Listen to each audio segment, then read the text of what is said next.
Hey, welcome back to the Ping Pong Flix Show. My name is Chris Wong. I got a bunch of DC updates for you today, but before we get into that, I have to thank the newest members of the Ping Pong Flix Show. Thank you to Terry Sanders and the Rebel Prince for joining the Ping Pong Flix Show. I appreciate you and all the other members of the Ping Pong Flix Show. You guys and girls are the lifeline of the Ping Pong Flix Show. And like I said, once we reach 100 members, we will have that random prize drawing for that Man of Steel Collector's Edition Blu-ray 3D tin can. So I can't wait for that. Also, thank you to all the subscribers as well. My next random prize drawing will be when I reach 20,000 subscribers. So hopefully we'll get that there soon as I, figure out what to give out this time around. All right, now on with the show. The first topic of the day is DC Comics has a new editor-in-chief. This is Marie Javins has been promoted to editor-in-chief. In her new role, Javins will oversee the development and execution of the label's annually publishing schedule to grow all DC imprints. She will also lead the strategy for expanding worldwide consumer reach of DC publishing content and provide editorial and creative direction for DC imprints. Working closely with Cherry and publisher and chief creative officer Jim Lee, Javins will help define positioning, character narratives, and prioritization, creative talent selection, and brand attributes of each imprint, and develop publishing plans with lead editors. Now, I know this is more of a comic-centric topic, but, as we know, DC Comics and DC Entertainment are kind of hand in hand. Sometimes things happen over in the comic book world, happens over on the DC Entertainment side, and, vice versa. So it's good to actually look at who's the creative team, who are the people, who are these new blood that are coming over to DC Comics, and what fresh ideas are they going to help with DC Comics that could expand to DC Entertainment in terms of movies, shows, and video games. So it's always good to know that, and I'm glad to see that there is new blood coming in instead of people leaving. We always hear about people leaving, not enough people coming in, and this person here, I hope she does really well, and really confident that I'm really optimistic that DC Comics is going to be very awesome. Now on to TV shows. And the first topic of TV shows is Superman and Lois. There's more behind the scenes. Look here. This is actually from the pilot. This is coming from director Lee Tolan Krieger. I think that's how you say his last name. But he posted this on his Instagram. Now that the world seems less likely to end and I'm feeling more hopeful, I'm sharing some images from day one on Superman and Lois. We're halfway through the pilot here, and I'm having as much fun as I've ever had, largely due to an amazing cast and crew and our showrunner, Todd Helbing, who is gracious and collaborative as any I've ever worked with. And so this is just a slate of it, Superman and Lois. That definitely seems to be the logo. It has been on the script as well, including on the people's chairs and stuff like that. That's the new swish. And, it's you couldn't really see it on Superman's suit because it was blurry and very far away. But I'm thinking it was a little bit of curve as well. So I think that is definitely, why would it not be, right? So it's great to see that this is going on, and they're probably going through the shoot right now. I just want to see the actual suit.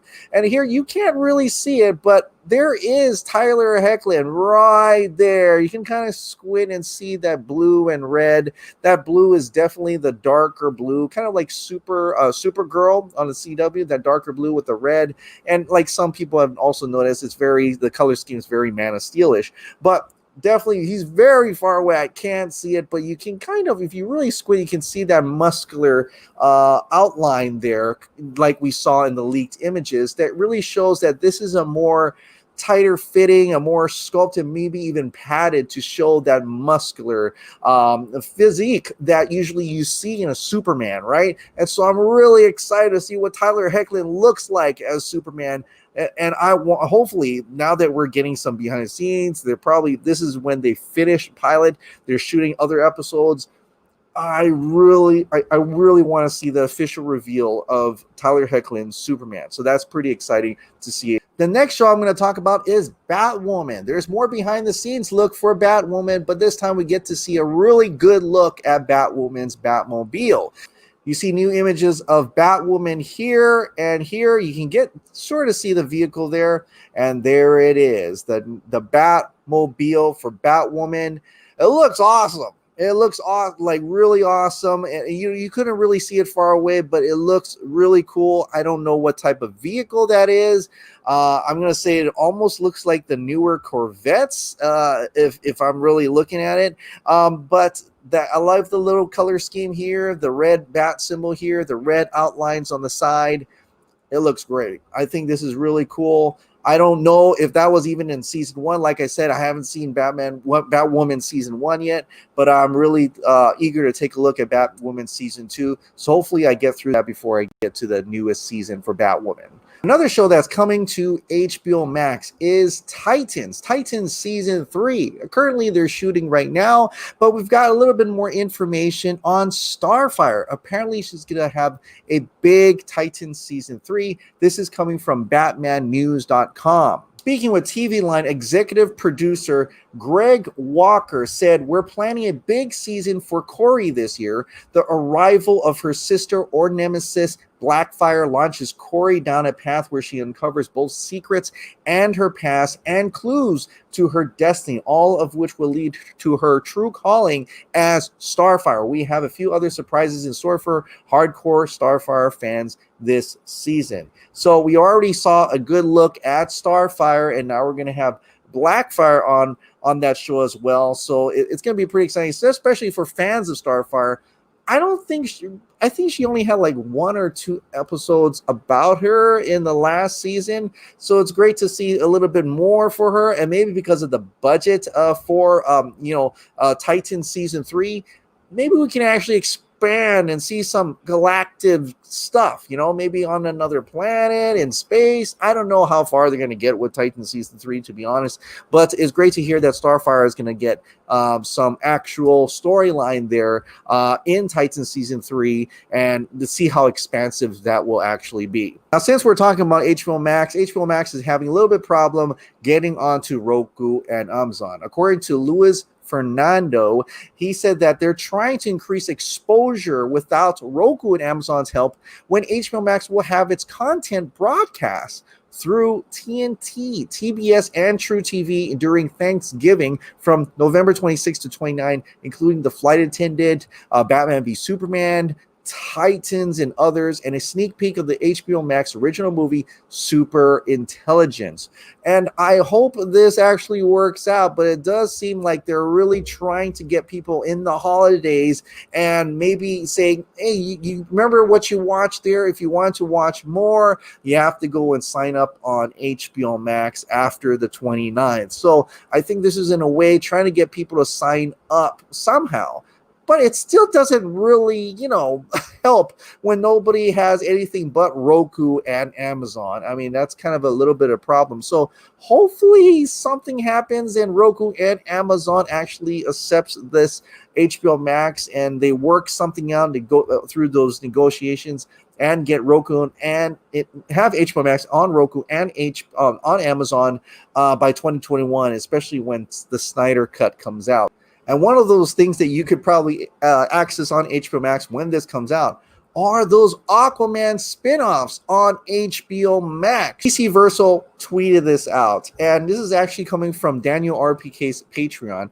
He said this: Daniel RPK, Daniel Rickman, states that Warner Brothers is developing a live-action series on HBO Max that will take place in the world of Aquaman, but it is not yet clear what the series will focus on. Now, probably my biggest guess that it will focus on The Trench, as that was supposed to come out as a movie, but maybe because of COVID and theater situation, and Warner Brothers is pretty much making content for HBO Max now, that it could mean that The Trench is now going to be a live action horror series instead.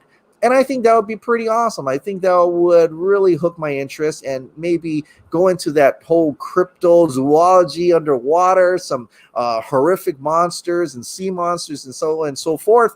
But I could also see this expanding to other areas of the ocean floor. I mean, there's a lot of things that you can do in the vastness of the ocean. There's so many stories that you could probably tell. It could be your prequel.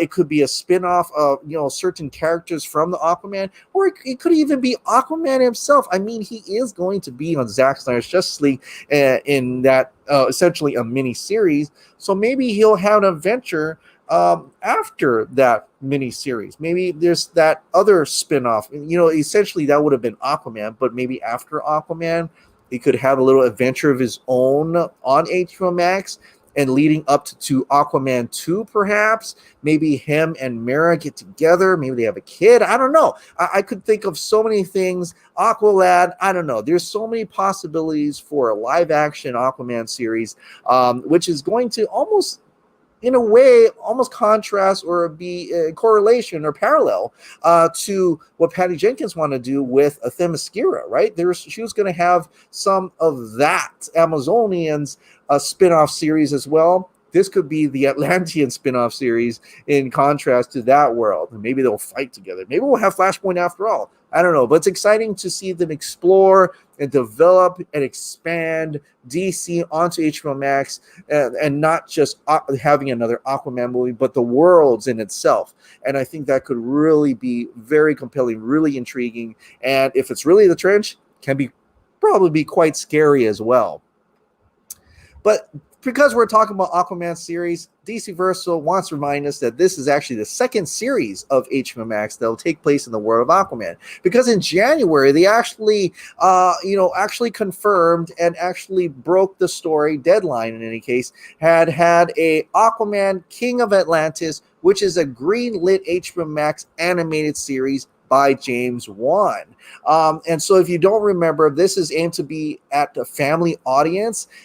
King of Atlantis will be a 3-part miniseries from Wan's Atomic Monster and Warner Brothers Animation, with standalone stories laced with ecological and ethical themes. The miniseries was announced on Wednesday, announced in January. I'm just reading the article from then.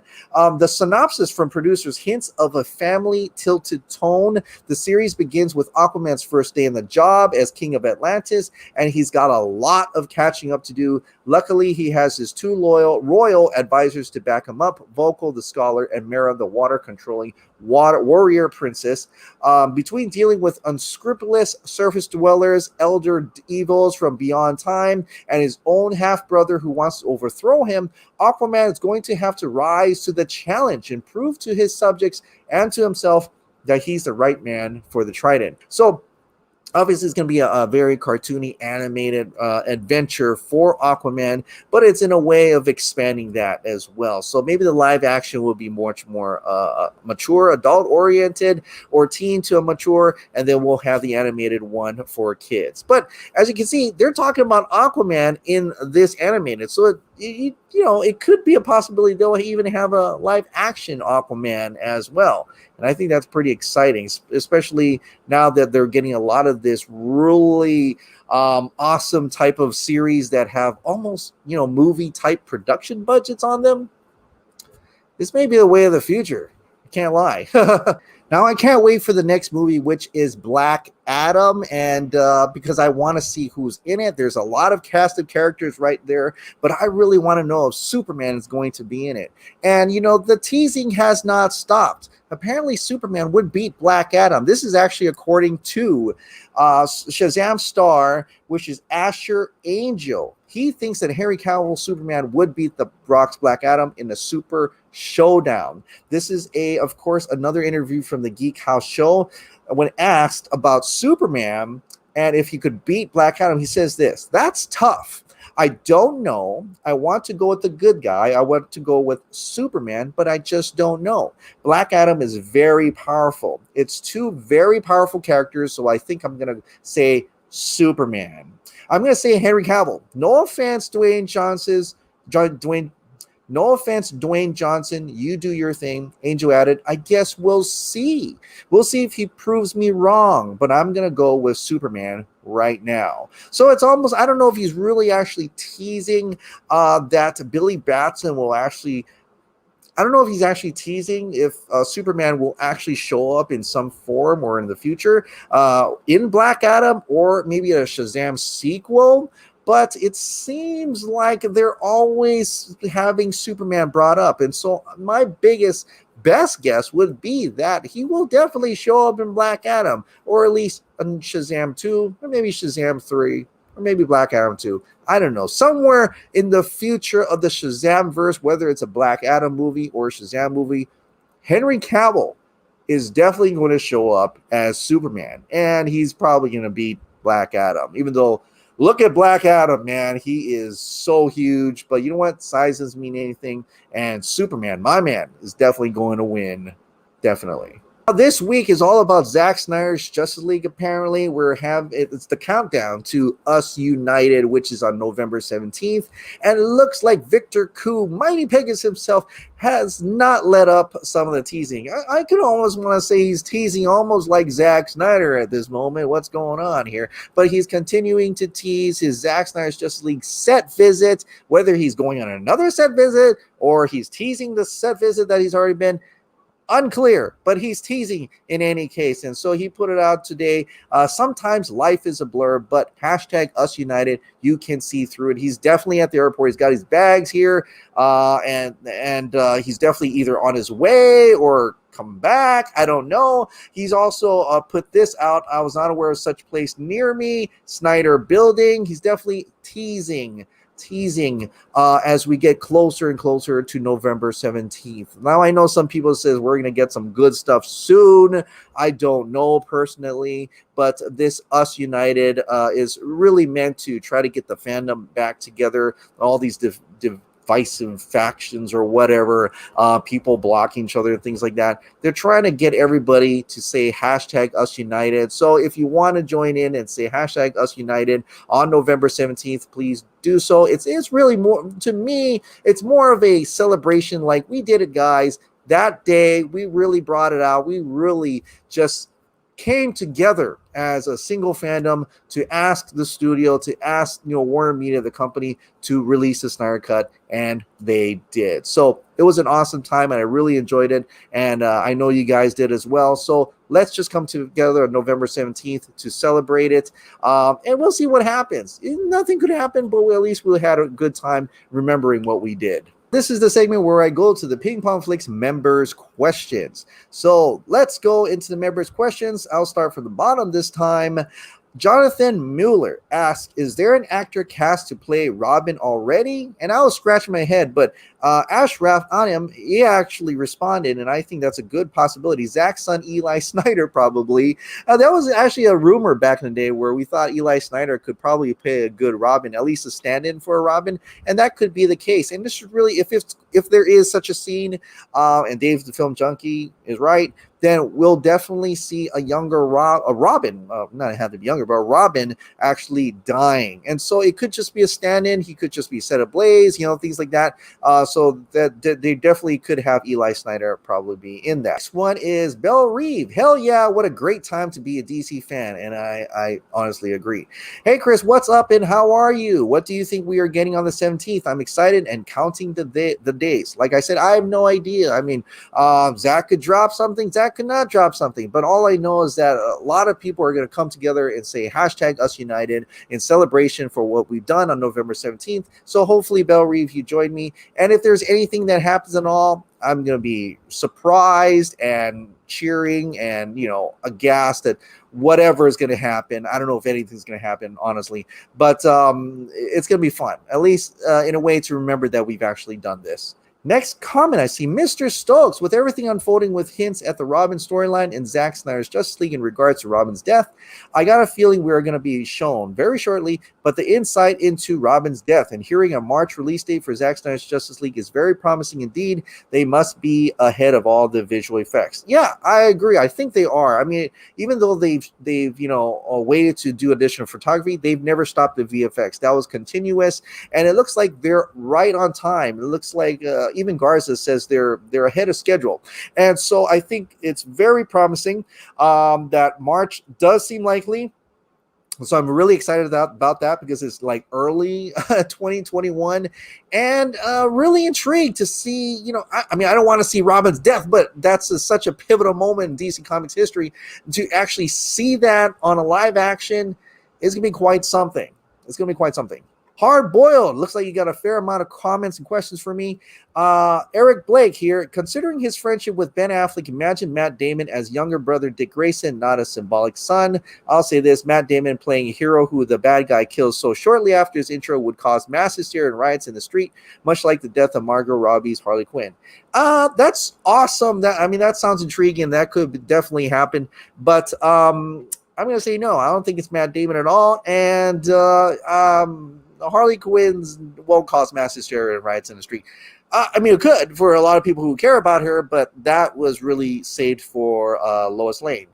Eric Blake, I'd say it's fairly a given that Zack has yet to shoot Lawrence Fishburne, Henry Cavill, and Amy Adams in the Perry White scene. Here's to Mighty Pegasus reporting soon. I don't know what he's going to shoot, and I don't know what is going to happen with that. But that's a possibility as well. Let's see. With the new vaccine being announced and resulting in stock prices shooting up for movie theaters, dare we hope for an end to the lockdowns keeping movies from release? Is this the beginning of restoration of theater experience in the near future? Could this indicate Wonder Woman 1984's release date remaining this year? Maybe move to sooner? Top Gun Maverick? Dune, No Time to Die? I don't know. Like I said, if there's a new vaccine being announced, then maybe we could definitely get movie theaters back started. People are more confident in that. So I think you're right on that. So we'll have to wait and see how confident they are as we get closer to December 25th. I think they have until December to actually move Wonder Woman 1984's release date. And I'm hoping they do. I'm hoping a vaccine is definitely going to come out and everybody's getting the vaccine and the confidence level is high. And we'll definitely get Wonder Woman 1984 released this year. I think it's a long time coming, and I think everybody deserves to see it in theaters. If as long as you're feeling safe and there's a vaccine out, definitely let's get that thing moving. And I'm really confident that we'll definitely survive as a human race to watch movies once again in movie theater. All right, that is it for members' questions and comments. I want to thank you so much for watching. Like I said, if you absolutely love this daily dose of DC content and movies, shows, and video games, please click the like button, hit that subscribe, ring that notification bell, keep this hot dog light on, get some t-shirts down in the Teespring down below, and I'll see you next time. Bye.